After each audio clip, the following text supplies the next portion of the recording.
बिस्मिल्लाहिर्रहमानिर्रहीम।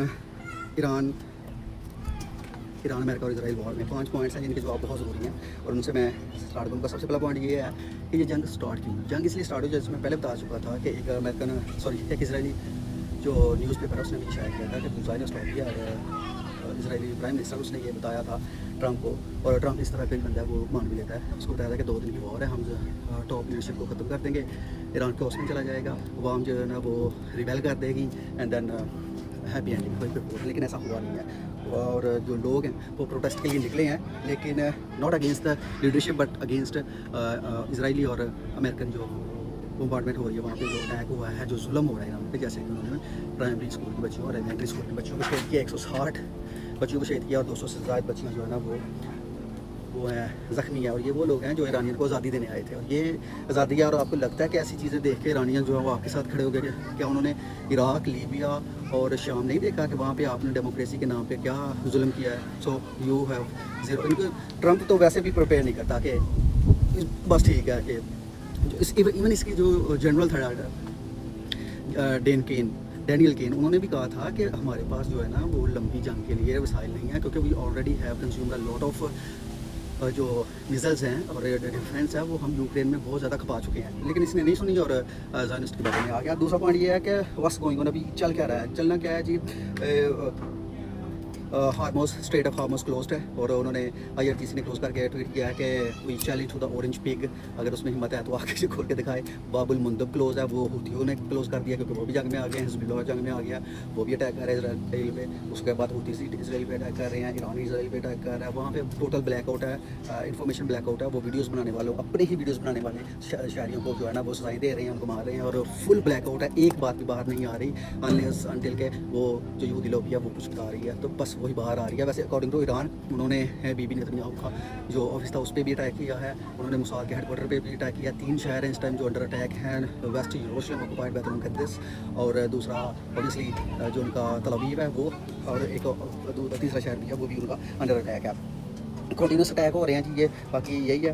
और जो और दूसरी बात है, पूरे मिडल ईस्ट में जितने भी बेसिस हैं US के, उन पर भी अटैक हो रहा है, खासकर UAE में, कतर में, बहरीन में, और उसके बाद जो सऊदी अरेबिया है वहाँ पे भी हो रहा है। और इनका जो अब्राहम लिंकन है ना उस पर भी अटैक हुआ था पहले दिन और वो भाग गया हुआ है वो रेंज से ही बाहर चला गया। ये तो वेट कर रहे हैं कि रेंज के अंदर आए।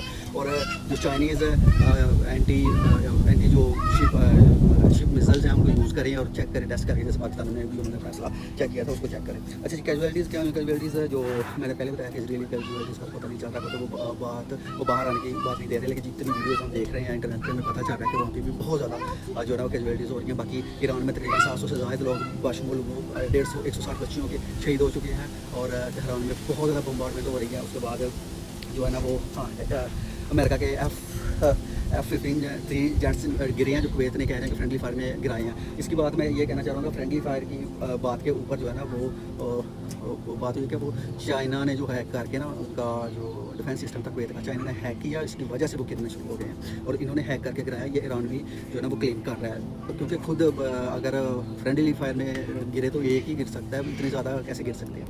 और उसके बाद इनकी सारी बेसिस पे भी और अब्राहम लिंकन पे भी अटैक हुआ है। इसके साथ साथ 9 शिप्स ईरान की डूब गई हैं उस पर, स्ट्रेट ऑफ हार्मोस पे, पर्शियन गल्फ में 9 उन्होंने वो डुबो दिया और 9 वो गिराई हैं। सऊदी अरब आराम को भी अटैक हुआ था परसों, और जिस पे वो कहा जाता है ये ईरान ने अटैक किया, लेकिन ईरान के जो फॉरेन मिनिस्टर हैं अब्बास अराग़ची, उन्होंने कहा है कि जी हम अपने वायु पे अटैक नहीं करेंगे, हम सिर्फ US बेसिस पे करेंगे। और रियाज की इसकी जो है ना वो तहकीक कर रहा है। वैसे भी रियाज ने कहा है कि अगर डायरेक्ट सिविलियंस पे अटैक नहीं होता तो हम इस वॉर में नहीं आएंगे डायरेक्ट। इवन पाकिस्तान ने भी यही कहा है, उन्होंने इसराइल और अमेरिका को फुली कंडेम किया है। जो पाकिस्तान में बैठे लोग कह रहे थे कि कंडेम नहीं कर रहे, उन्होंने फुल कंडेम किया और कहा है कि हम इसके अगेंस्ट भी हैं। और ईरान ने भी शुक्रिया अदा किया, पाकिस्तान और तुर्की ने भी कंडेम किया। और हाँ, अब इस पर एक अमेरिकन जो है ना वो जर्नलिस्ट है टगर कार्सन, वो यूट्यूब पे और फॉक्स न्यूज़ पे पहले काम करते रहे हैं, बाद में अब यूट्यूब पे खुद जो है ना वो इंटरव्यूज़ करते हैं, उनका अपना चैनल है। उन्होंने कहा है कि सऊदी से और कतर से कुछ लोग पकड़े गए हैं जो मुसाद के स्पाई थे, जासूस थे, और वो चाह रहे थे कि हम कतर में और सऊदी में जो है ना वो अटैक्स करवाएं। और ये जो सब अरामको की एक सब कंपनी का अटैक हुआ, ये भी इनका किया जा रहा है। इसलिए मुझे भी लग रहा है कि जो सऊदीज़ हैं वो काफ़ी ज़्यादा चुप हैं। अगर इनको कंफर्म हो जाता कि ये ईरान ने किया था, दे डेफिनेटली जो है ना वो तो कुछ ना कुछ जो है ना रिटेलिएट करते, चाहे स्वार्थी सतह पे करते, लेकिन वो चुप हैं। और ये बात सच्ची लग रही है। और ये तुर्की के एक न्यूज़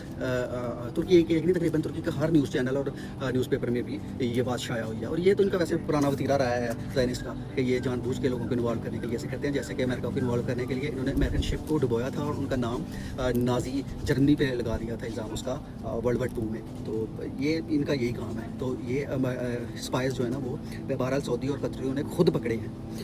और उसके बाद हाँ, कुछ लोग ये पूछ रहे हैं कि ये वॉर एंड कब खत्म होगी। तो जी वॉर एंड होने का कोई मकसद जो वैसे जो ट्रंप के अकॉर्डिंग थी, उनका जो एनालिसिस था वो तो ये था कि 1-2 दिन में ख़त्म हो जाएगी। इसकी रीज़न ये थी कि उन्होंने वीकेंड पे वॉर स्टार्ट की थी, ताकि जो स्टॉक एक्सचेंज है उस पर उस पर कोई असर ना पड़े और मंडे तक ये काम खत्म हो जाएगा, स्टॉक एक्सचेंज ऊपर चला जाएगा। लेकिन ऐसा हुआ नहीं, क्योंकि अमेरिका तो काफ़ी बुरी तरह फंस चुका है इस वार में। वो यहाँ से निकलना चाह रहा है। ट्रंप बार बार कह रहा है कि ईरान मुझे जो है ना वो डायलॉग के लिए कॉन्टैक्ट कर रहा है। तो डायलॉग वो क्या करें, किस चीज़ का डायलॉग? ऑलरेडी वो डायलॉग तो कर रहे थे, लेकिन इस पर अली लारीजानी ने सख्ती से मना कर दिया। उन्होंने कहा कि कोई डायलॉग नहीं हो रही यहाँ पे, सॉरी, और हम ना ही डायलॉग करेंगे। अभी हम सोच भी नहीं रहे। तो इस बार का कोई एंड नहीं है। बहरहाल दूसरी बात यह है कि ईरानियंस ने कहा है, अली लारीजानी ने भी कहा है कि हम तकरीबन लॉन्ग वॉर लड़ सकते हैं, लेकिन अमेरिका ये वॉर लड़ नहीं सकता। और हमारे पास तकरीबन 2 से 3 महीने का स्टॉक है। तो उधर से चाइना भी क्योंकि इनके साथ इन्वॉल्व हो चुका हुआ है ओपनली, तो इनके दरमियान जो है वो रेलवे ट्रैक भी है चाइना और ईरान में।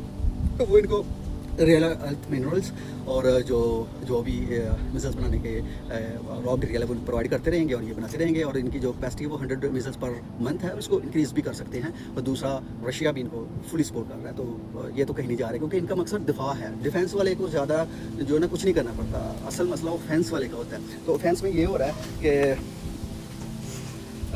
इन्फ्लेशन प्रेशर आ रहा है। एक यूएस अवाम जो है उनकी अवाम प्रेशराइज कर रही है कि ये जंग नहीं थी, वो प्रेशर आ रहा है। उससे यहाँ से पता चला कि CNN का जो पोल हुआ उसमें 65% जंग के खिलाफ थे अमेरिकन, और अब जो है ना वो तकरीबन 85 कहा जा रहा है। उसके अलावा इन्फ्लेशन आएगी पूरी दुनिया में, उसका प्रेशर आएगा। उसके बाद ये जो ऑयल डिस्टर्ब हो रहा है बाब अल मंदब में और उस पर पर्शियन गल्फ में, इसकी वजह से भी जो है ना अमेरिका पे प्रेशर आएगा, क्योंकि ये इकॉनमी का ठेकेदार है पूरी दुनिया का। तो उस पर भी प्रेशर हर तरफ से आएगा।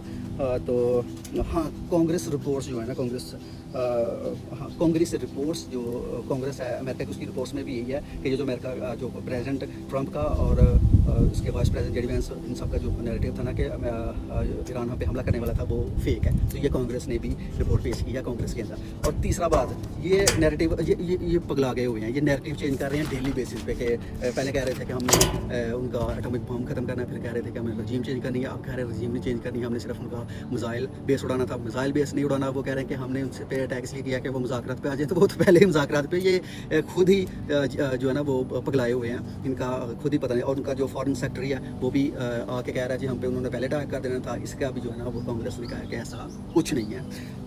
उसके बाद हाँ, क्या ईरान के एलाइज उनको सपोर्ट कर रहे हैं? ऑब्वियसली कर रहे हैं। पहला तो चीन डायरेक्ट आया हुआ है, रशिया भी ऑब्वियसली कर रहा है, क्योंकि वो डायरेक्ट नहीं कर सकता, वो खुद फंसा हुआ है। लेकिन कर्ज हो रहा है क्योंकि ऑलरेडी वो शाम को घुमा चुके हैं। वो ईरान को अगर घुमा देंगे तो उनकी जो सॉफ्ट पावर है वो जाती रहेगी। तीसरा यह है कि पाकिस्तान ने इसराइल को और अमेरिका को यूएन के अंदर फुल कंडेम किया है, तुर्की ने भी किया है। तो तकरीबन सारी, इवन सऊदी अरेबिया ने भी कहा है कि अगर हमारे सिविलियंस पे अटैक नहीं हो रहा तो we are not going to involve in this war. So that's what's going on. और